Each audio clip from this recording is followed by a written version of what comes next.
Police have been investigating one of their own. If you think of cops that you don't want hunting you down, most people will think TRG or maybe gang crime or some stubbornly determined unit of cold case homicide. The police officers you really should worry about are the ones in the sex assault squad.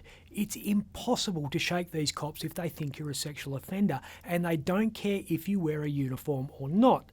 The sex assault squad was the unit which brought down WA's worst rapist. In between drugging and assaulting dozens of women, Adrian Trevor Moore earned a living as a senior constable with Waypole. The sex assault squad got former Australian Federal Police officer Stephen Michael Adams. He attacked 2 women in West Perth in 2012. One of the victims was a 19-year-old from Finland who he abducted at gunpoint to live out his seduction rape fantasy. When the sex assault squad raided Adams's home in Como, this is what they found: a rape kit comprising flick knives, stun guns, knuckle dusters, pepper spray, a BB gun, cable ties and handcuffs.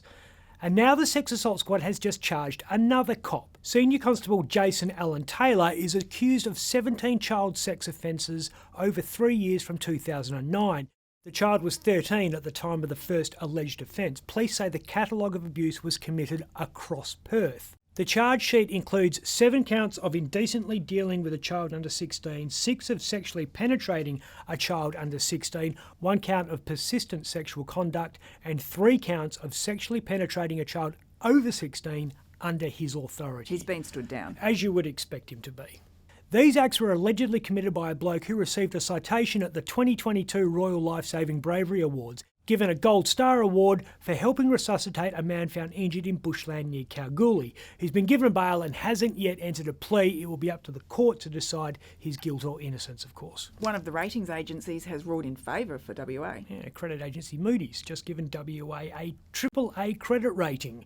It's done this a year after rival firm Standard & Poor's did the same thing. It means that after analysing the state's finances, these 2 Wall Street institutions have determined the WA government is one of the world's safest bets.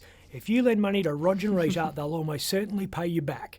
Mind you, these are the same ratings agencies which gave the tick of approval to the toxic debt dressed up as subprime mortgages back in the mid-noughties. Well, the delinquency rates do have people worried, but they're actually within our models. Which caused the global financial crisis of 2008. The housing market is propped up on these bad loans. That economic catastrophe occurred when banks lent money to anyone who wanted it during a period encompassing a housing boom and relatively low interest rates. Hey, there's a bubble.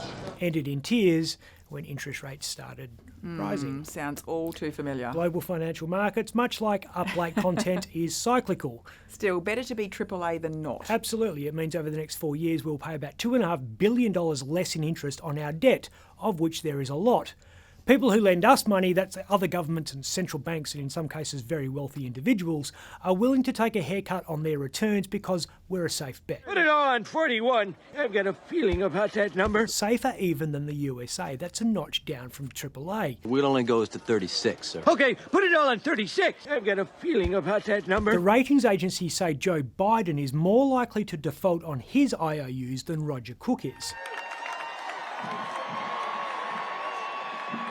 Yeah, well, the opposition says the AAA crown is down to good luck. As oppositions always do. They've issued a statement saying high commodity prices have saved the day, and that's something over which politicians have no control. Like the Prime Minister's motorcade. Did you see that vision? Anthony Albanese was almost run down by his own security detail at Berlin's Brandenburg Gate.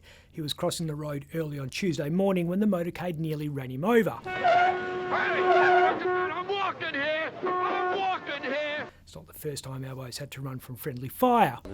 His security team was Russian because they needed to get him to a summit in Lithuania convened by NATO boss Jens Stoltenberg. Jens being the bloke Paul Keating recently described as a supreme fool for wanting to expand the alliance's influence into our Asia-Pacific region. Awkward. I'm Ben Harvey. For more Up Late, click the subscribe button below.